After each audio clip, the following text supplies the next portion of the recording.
Hello, good evening, and welcome to History on Your Doorstep with me, Graham Loveluck-Edwards, here on Borough Radio, the show that looks back over people and events that shaped our county. In tonight's programme, we are talking to you only a few days after Remembrance Sunday. And to give a flavour of remembrance, we're going to be looking at the various regiments that used to exist here in the Vale of Glamorgan. So we're going to talk a little bit about the regiments themselves. We're also going to talk about people that we know who served with them and some of the exploits and events that they were involved with. And to help me with that, I am joined today by Mike Davies. Hello, Mike. Hello. Welcome to the show. Mike, you've been researching this as a subject of interest for roughly how long? Oh, since I've been about 13 and I'm 62 Yeah, now. definitely over 13.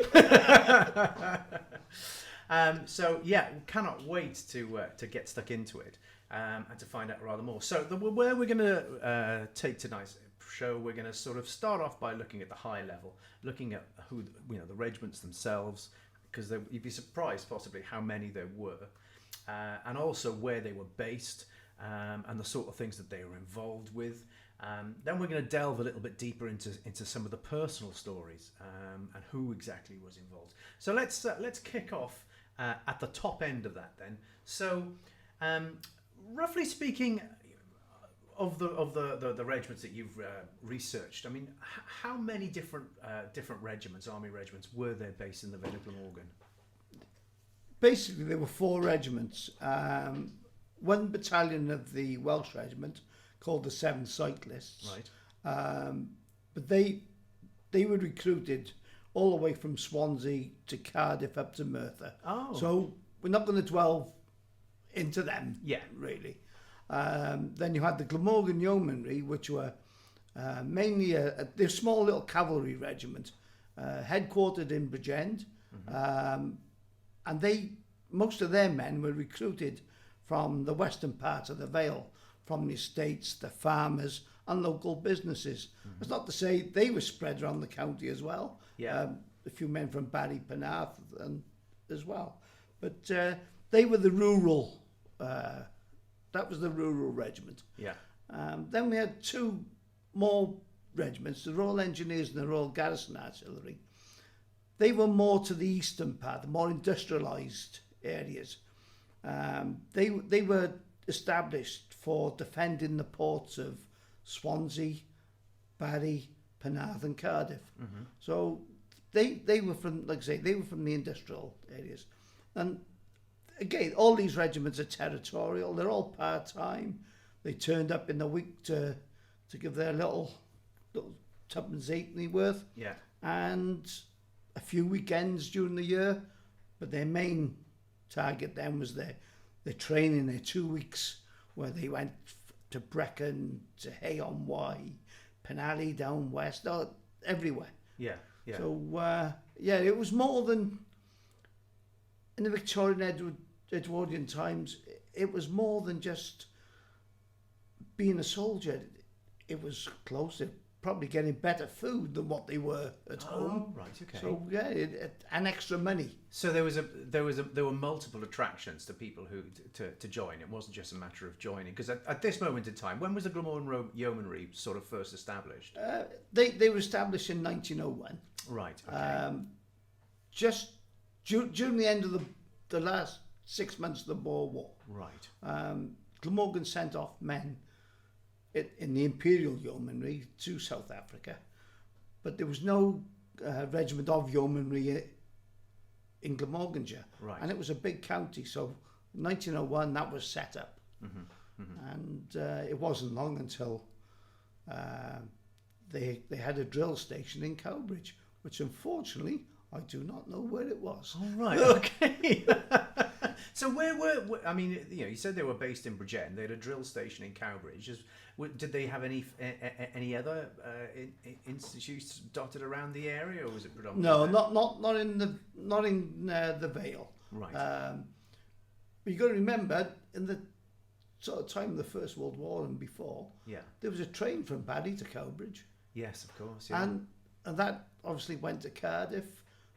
It went up as far as Maesteg, Bridgend. So the rail network was really good. Yeah. So people could travel easily. Yeah, to everywhere pretty much in the Vale. So they were brought about in 1901. They were recruited predominantly from rural communities, and rural communities at the beginning of the 20th century, there was not a lot. There was a lot of poverty. There was not a lot of opportunities for people. So I can see the attraction. What sort of numbers were involved with it in its early days? 600 men total in the Glamorgan Yeomanry, and that is from Swansea to Cardiff. Right. Okay. And again up as far as Pontypridd and Merthyr. Yeah. So there wasn't a lot of men in each little unit. Yeah. In the Vale, it was probably about 60 men total. So not a huge... Not massive. Not no, massive. not at all. No, it was... and say they were from the rural community. So if you worked on an estate and the estate owner was an officer in the yeomanry, you guaranteed the young men on his estate were in the yeomanry. Right. And was that pretty much where the drive came from? Was from the landed gentry and their interest? Oh, yeah, without a doubt, yeah. With the yeomanry, yeah. Okay. And then, of course, you mentioned the other regiments, which were more from the industrial side of the Vale, the engineers. So what sort of period were these introduced? The late 1890s, right, really. okay. They were started as volunteers. As Penarth docks got bigger, it needed protection. That was the whole idea of these units. They were to defend the ports. Yeah. So there were forts on Mumbles Point there. And that's still, you can still go and visit that if you're down in the Swansea area. Yeah. But there was another one on Nell's Point at Barry, Right. which is now underneath the housing estate. Yeah. But you can still see the gun battery. That's still, I know it's from later history, but the gun battery's still Yeah, it's that's still right, visible, yeah. Lavernock, there was a large fort at Lavernock. That is now underneath the caravan park. Right. But some of it is still visible. And Penarth Head. Right. So, and unfortunately, that's gone as well. So, Yeah. we don't have a lot of visual remembrance of those units. Of what was there. Yeah. And of course, at that period, that's when they were at that's the industrial height of places like Barry. Oh, yeah, without doubt, yeah. Exactly when it became as significant as it ever became. So there was a lot to defend. I mean, it wasn't too long after that it was the single biggest coal exporting port anywhere in the world. So That's right, yeah. And the time of the First World War, if the Germans came up the channel, yeah, they had guns to protect those ports. yeah. So a major operation, not some dad's army tin pot operation. These men were highly trained. Yeah. They knew what they were doing. So give me an idea of of the time, if someone joined any of these regiments, what the protocol was, what sort of training they went through. Well, first of all, you turn up as a green young man. Yeah. Yeah, like any military service, the first thing is learning your discipline. Yeah. Which to us is square bashing, but it's got a purpose. It makes you part of a group. Yeah. And to obey orders, because when you're in combat, Yeah. you stick to those orders. You deviate, you're gone. Yeah. So so you start off green young man and go through the military training, your square bashing and learning how to say sir and whatever. Then you go off and start learning the more technical things. With artillery, it was all things like range finding, because you just can't fire a gun, it'd go anywhere. So you got all sorts of equipment to know where that projectile is going to go. Yeah. With the engineers, it was like making bridges. And using pumps and all sorts of engineering things. Everything, what you need on a building site, that's what these men did. You had bricklayers, you had masons, everything you needed at the time in engineering. Yeah, so these men, they were pretty good. Yeah, absolutely. And the timing of this at the beginning of the century, obviously only a matter of years before the outbreak of the First World War. How did they did these divisions go and fight abroad, or was their position changed? Did their position change during the First World War, so they went out to see action, or did they remain as sort of defensive regiments? Initially, they were defensive. Yeah. The Yeomanry was sent up to the east coast of England, to Norfolk and Suffolk. Protection duties, patrolling the coast.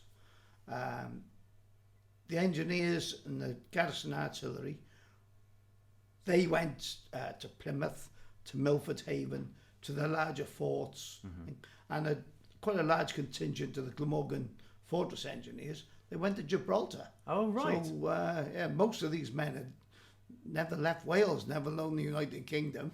So going to Gibraltar was quite a thing for them. Yeah, very exotic. Yeah.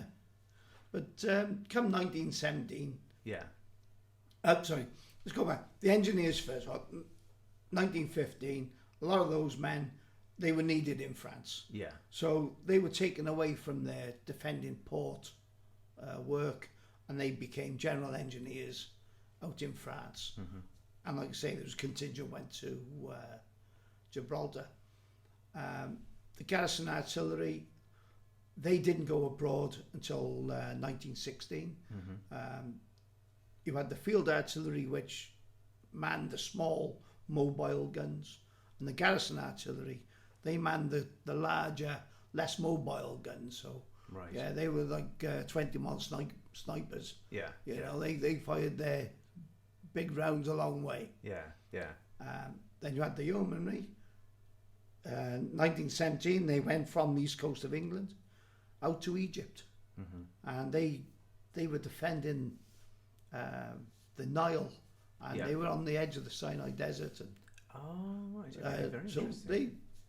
that was a hell of a difference in the lush green vale. Yeah, quite. Going out to a massive great bit of desert, hot beach. Yeah, I mean, people quite often forget how. I mean, it was called a world war, but how global World War One really was. We generally hear mainly about the Western and Eastern Front. That's kind of as if that was all that was going on. But there was fighting everywhere. The Middle East, Africa, where else are we talking about? Sort of obviously the Balkans, Italy, France. It was absolutely global in every term. The furthest south was the battles of the Falklands and I was the Battle of Coronel. Here we are, marking the 40th anniversary of the most recent Falklands conflict. But yeah, there was a naval battle at the Falklands.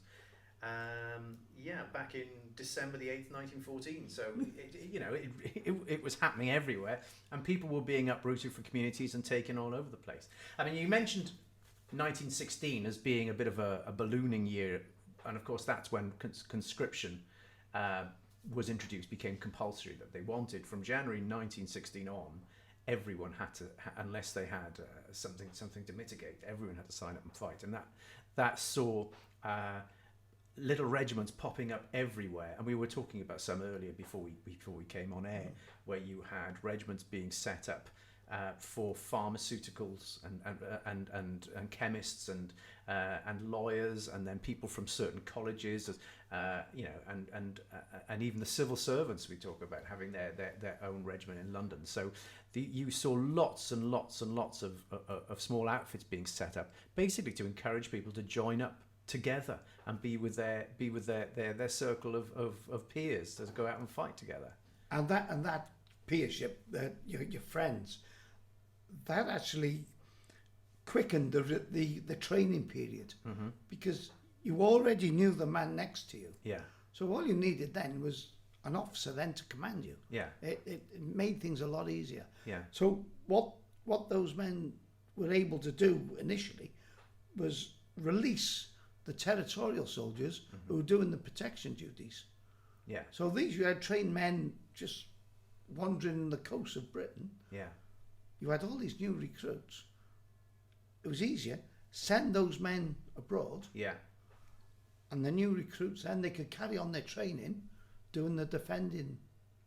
Yeah. On the coast. Yeah, which is perfectly logical. Yeah. So you want your best trained men in the front line. Not you, if you can help it. I mean, obviously things had to change, but if you can help it, you don't necessarily want newbies turning up with absolutely no experience. I mean, I know a little later on that's exactly what happened. But initially, when it was a bit more controlled, that was definitely the strategy. And these people would have undoubtedly paid their part.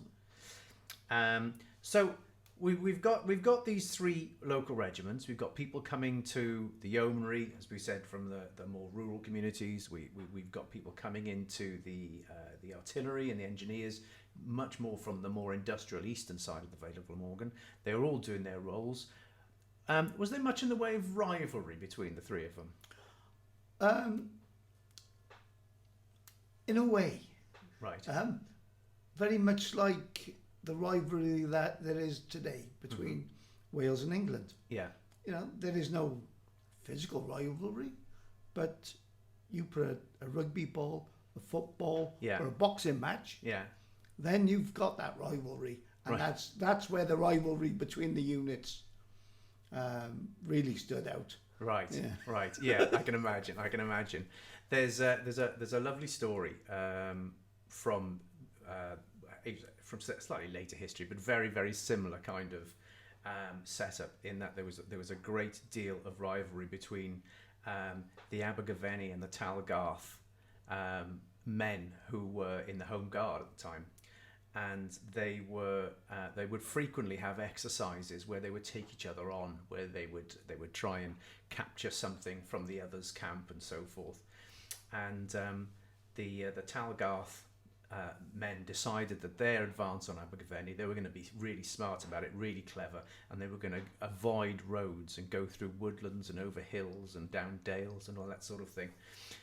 And as they are just nearing Abergavenny, coming over the crest of a hill, they see the Abergavenny boys going past in a bus to Talgarth.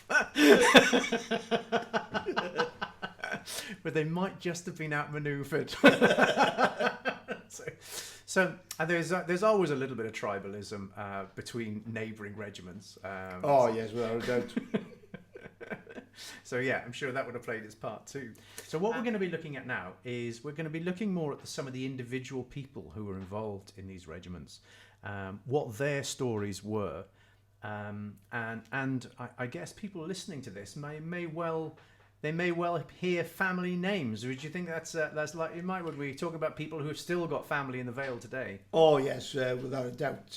Especially some of the names in Penarth for the Glamorgan Garrison artillery. Right. There's still big families of these. Right. They're still there. You know, it's fantastic. We'll still go there. Well, let's take them in order then. The engineers, you were saying, ironically, there were more of them than any other, but we've got the least kind of information about the people who were there. Yes, but most of the men were. There were about 200 altogether from the Barry area in the Glamorgan Forces engineers. About 30 of them all worked for the Barry Railway Company, which was the docks and the railways at the time. Yeah. But most of the men, the information you've got is where they lived. Right. And what sort of work they were doing, which you can get off from the censuses. Yeah. These were industrial townspeople. Yeah. And unfortunately, they didn't have exciting lives apart from going to work. Right. Right. But then they built the docks, I suppose. So they're very hard-working people. Yeah. So who do we know about who served there, and what do we know about them? Well, they're two quite well-known Barry officers, being Major Edgar William Jones, who lived in a house called Errol on Colker Road, and he was the headmaster of Barry Intermediate School. Wow. So, he was a good man to recruit people as well. Without a doubt, to spread the word and get lads who were just finishing school to come on board. Yeah. And another well-known man from Barry was Major Francis Hybart of Hazeldean, Pencoitra. Right. He was the assistant surveyor for Barry Council. Right. He was also the officer in charge of Barry Fire Brigade. Good Lord. So people like that, I assume, would have had huge influence in terms of being able to recruit in terms of being able to spread the word about what life was like if you came on board with the engineers? Oh, without a doubt, yeah. These were influential people at the time. Yeah. Francis Highbad, he went over to France. He was an officer. He ended up a colonel. Oh, wow. So he done very well. So he had a very good career. Yeah. He's if you Google Francis Highbad, he comes up as quite an influential person. Right. He ended up in charge of the we call him a CEO. Right. I suppose of Reading Council. Good Lord. So a fantastic military career and a fantastic career within local authorities that's right, as well. Yeah.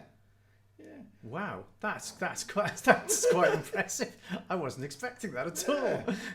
So go on. Oh, I was just going to say, of the 200 or so men who joined the Glamorgan Fortress Engineers from Barry, I think we were lucky enough, really, that we only lost 5 lives of the 200 men. From 200 men, only 5 lives lost. That's incredible. It really is. I suppose something's to do with the type of work they were doing. Well, yes, not front line, but they were running the railways, making roads and stuff like that. Yeah. And these men, Fred Burgess from Holton Road, Sidney John Station Street, John Saunders, Charlotte Place, Herbert Bryan from Gladstone Road, and George Evans from Myrtle Grove. Right. So they were all spread right around. Yeah, all over the area. Yeah. And coming together as engineers and going out to do their bit. Yeah. So I think very lucky to get away with. That's astonishing to have had such a survival rate. What about the artillery? Were they as lucky? Oh, not so much. No. Again, there's not a huge amount of losses with the men. But again, they really done their bit. They were spread. They were split up when they got to France, and they were in all theatres in France with all different divisions. Yeah. Again, there's some interesting people from the Garrison Artillery in Barry. There was a gunner, William Broom of Guy's Road. He'd already served in the Boer War with the South African Constabulary before coming home and joining the Garrison Artillery. He had saw lots of action there. Yeah. Jeez. And you had the Braithwaite brothers of Morrell Street, Edward and Charles. Yeah. Charles, he was decorated with the Distinguished Conduct Medal in France in 1918. And then Charles's brother-in-law, George Fry from Hunter Street, he was awarded the Military Medal in France in 1918. So these guys have made significant contributions. Then, if you're getting that decorated at that level, then you have seen some serious action and come out having done your bit. And there were 8 gunners from Barry who lost their lives. 8 altogether. Yeah. And 2 lads are buried in Merthyr Dyfan churchyard. Oh, right. So they came home to be. Well, they. Or is it just a memorial? No, they unfortunately died under different circumstances. You had John McCarthy at Greenwood Street.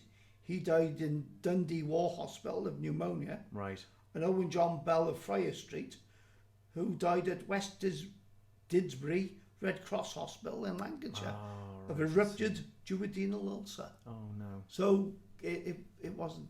It was hard times. Yeah. Oh yeah. Absolutely. Especially the flu epidemic. You know, which followed. I mean, yes, absolutely. As if adding insult to injury, having gone through what these men went through, to then come home and face that. I mean, it's absolutely awful news.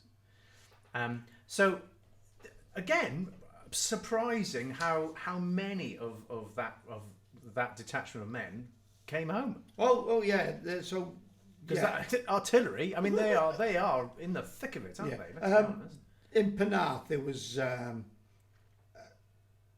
they weren't so fortunate. Right. They did lose more men, but again, the Garrison Artillery, they were big in Penarth, and there's a very nice story of one of their officers, a Captain Rollo Amiet de Haga Haig. It's a bit of a mouthful. Yeah. But he transferred from the Glamorgan Garrison Artillery to the Royal Flying Corps in 1916, which later became the Royal Air Force. Yeah. After the war had finished, he became a test pilot for the RAF, becoming the only pilot to put a Vimy bomber through a loop-to-loop. And if you've ever seen a photo of a Vimy bomber, you'd know why he was the only one.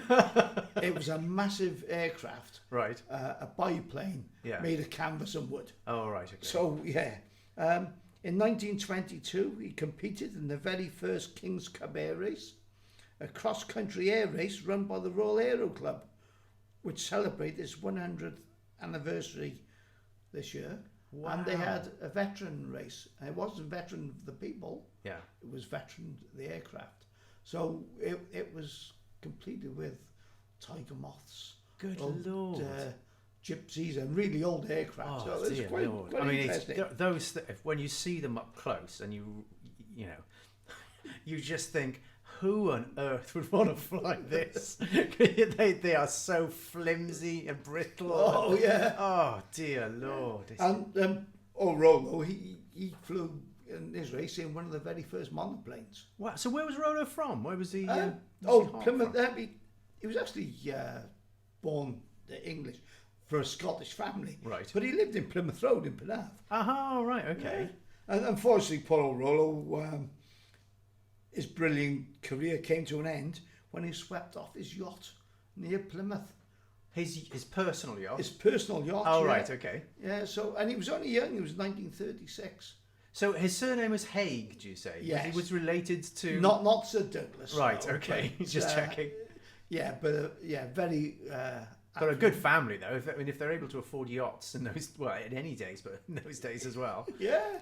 Right, okay. And going on to more men from Penarth. Yeah. If anybody ever goes to watch Penarth RFC, Right. in the grandstand is a war memorial to 17 men who played for the club and died. Right.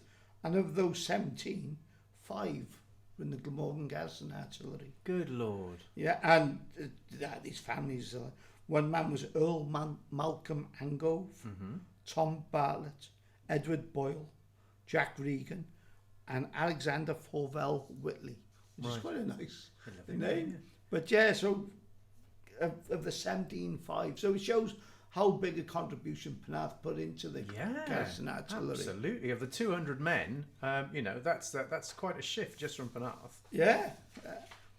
And no doubt, I'm sure a lot. There will be people, because this show does go out in Penarth. There'll be a lot of people listening to this who might recognise those names. Oh yeah, perfectly and well, that we're talking other about well-known great-grandfathers. Penarth names are the Spears, Right. the Petricks, and you had the Collinses and O'Briens. Right. Both big families in Penarth, and both the Collinses and O'Briens both lived in James Street. Oh. So there's plenty of people still Yeah. out there in Penarth whose ancestors were in the Garrison Artillery. Right. It's always fascinating when you find out your ancestors and where they served, which brings us neatly onto the Glamorgan Yeomanry. Yeah.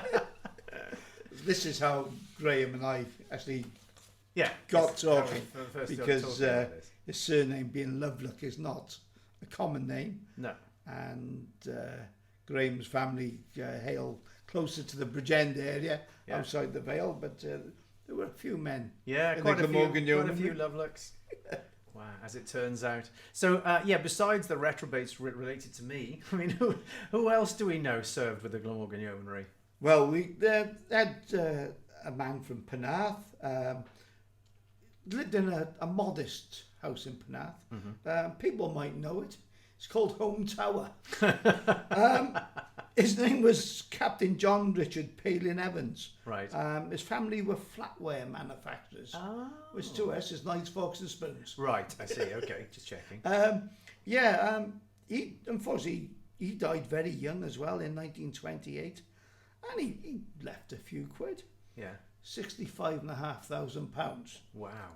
In 1928. In 1928. Yeah. If you convert that to modern money, it's 4.5 million. Right. Okay. So he's yeah. So the yeomanry were from the farms, the estates Yeah. and businesses. Yeah. Yeah. So right, okay. Yeah, and you had notable people as well.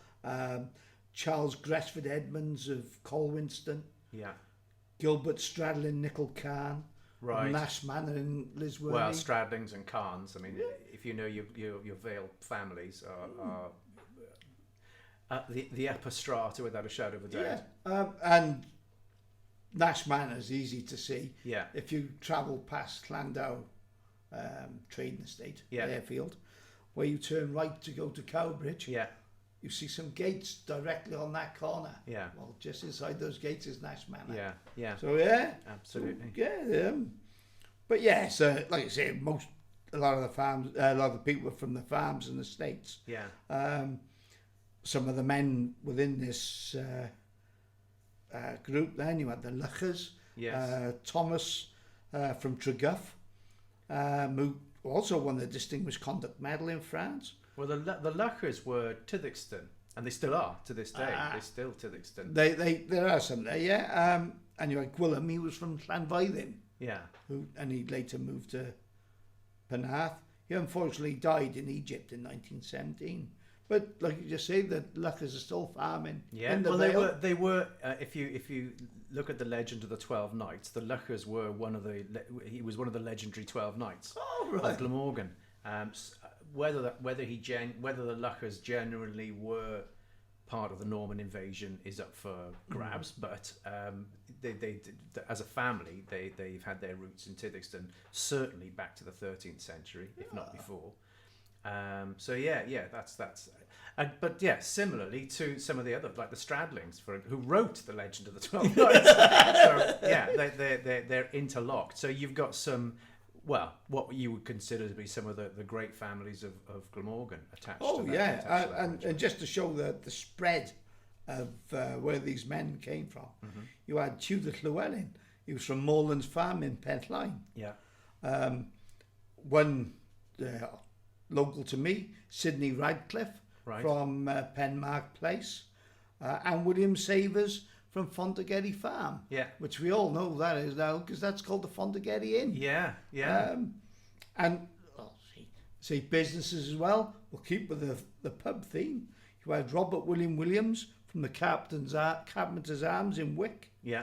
And then in Llantwit Major, you had Edward Thomas, the Carrier's Arms. Yeah. John Hopkins from the Old Swan. And another local man who's always in need from Llantwit Major was a plumber, Arthur Tudor Loveluck, who lived in Wyndham House. What are they like? They just get everywhere. That's it. Well, there's a tomb to William Savers in St Kirk's Church in Porthcurry. A memorial on the wall. Same family. There were two brothers, Savers in Rhoose. Yeah. One lived in Lower Rhoose Farm. Yeah. And the other one lived in Fontagheri Farm. Right. And they didn't speak. Good There Lord. was a family argument, and the two brothers, this is how legend has it, didn't speak to each other. But the kids obviously did. Yeah. So I've got postcards in my collection. Yeah. From both sides of the family, both being sent to William's mother in the Fontagheri Inn. Wow. Well, So, well. Was it an inn then as well, or was it still just No, a it house was a then? farmhouse. Right. Okay. Yeah, but you say William's buried in St Kirk's Church. Yeah. He is, and it's on the southeast, just off the southeast corner of the church. Right. And next to him is another Glamorgan yeomanry soldier called Claude Hybart, Right. Yes. who's a relative of Francis, Yeah. Yeah. and he was William's brother-in-law. Right. So these people they like to keep things close. Yeah. Yeah. Didn't they just? That I was thinking of was Lieutenant Arthur William Savers, who fought with the Royal Fusiliers. So there we are. I knew it had I recognised something about the emblem, but just got the regiment completely wrong. Who, according to what we have online available to us, he died in very early on. He died aged 24 years old, which is very sad, on the 2nd of August in 1918. So if he just hung on for another month and a half, he'd have outlived it. He'd have been fine, wouldn't he? So Not long at all. Tragic, absolutely tragic. But yes, he was the son of John Miles Savers of Rhoose, and he joined up in 1914. So before he had to, when he wanted to. But yeah, that's the one that has got the memorial in St Kyrig's Church, Porthcurry, but who's actually buried in Albert. And he was one of the brothers who didn't talk to his other brother. Although it was his father. Oh, and his uncle who didn't. It was speak. his father and his uncle who didn't talk, right? And now, which farm was he from? Was he from Lower Rhoose farm? Lower Rhoose. Now, you shared something very interesting with me about Lower Rhoose farm. Yeah, a family bought it. How long ago? Less than 20 years ago. Yeah. We're doing some renovation, and they went up into the attic, and they found a couple of letters sent back From the front line? From France, back to the family. Wow. I'm not sure which one of the brothers the letters were from. Yeah. I can't remember, it was a long time ago. But well, I know the current owner of that farm, so I should be asking if they're in his possession, because that's very interesting. well, being part of the house, I would have thought the family would have left it, yeah. Yeah? Okay. Well, and if he doesn't know they're there, I'll pointing in the way of the attic. So, I mean, there's an obvious question to come out of this long conversation we've been having about these regiments. What happened to them? I mean, they're not around anymore, so there must have been a moment in time when a decision was taken to disband them or merge them or something. So what happened next? Well, the Glamorgan Yeomanry, after the First World War, they became artillery. Good Lord. And they fought all through the Second World War as a battery of artillery, part of the, first of all, the 81st Glamorgan Artillery, and later became the 53rd Divisional Artillery. Territorials, and they do still exist. Wow! But only as a troop. As a troop, right? Right. And their C troop, Glamorgan Yeomanry troop, Royal Artillery. Well, wow. And for any special occasion, yeah, like unfortunately the Queen's death the other month, and will be at Charles's coronation day. Yeah.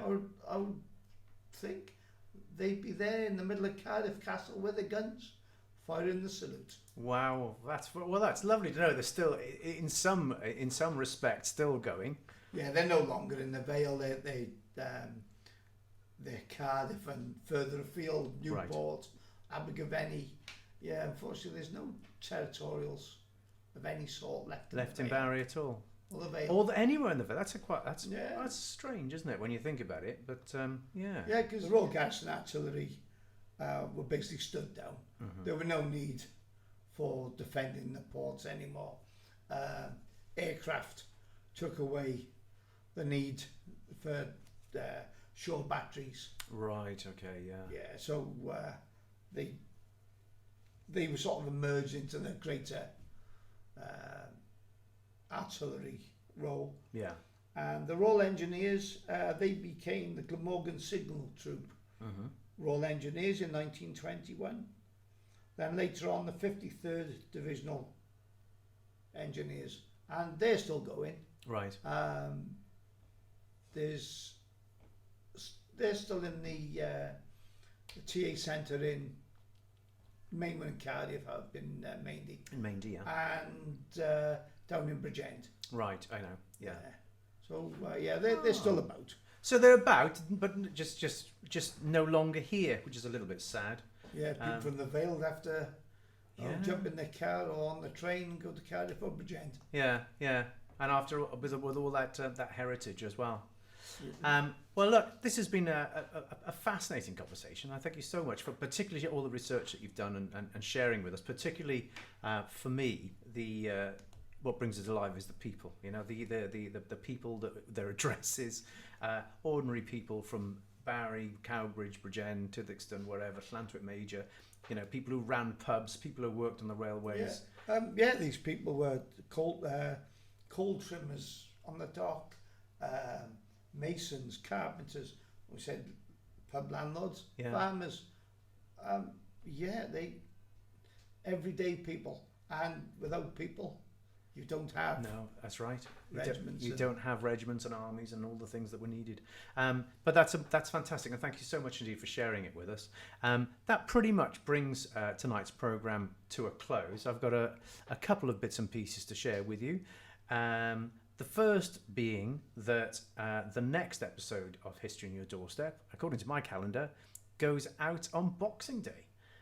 So no doubt we will have something festive to share with you. And also to give you a heads up that I'm making a film about the flight of Edward II, Edward of Caernarfon, to Wales. Because there's a big gap in the history books about exactly what happened when he came to Wales to try and muster some troops with Despenser to rise up against his own wife. And there's so many stories in that. I mean, we've all heard some bad relationship breakdown stories, but I don't think anything tops Isabella going to France and returning with an army. So look, until the next time we may, please enjoy history, and I shall speak to you all soon.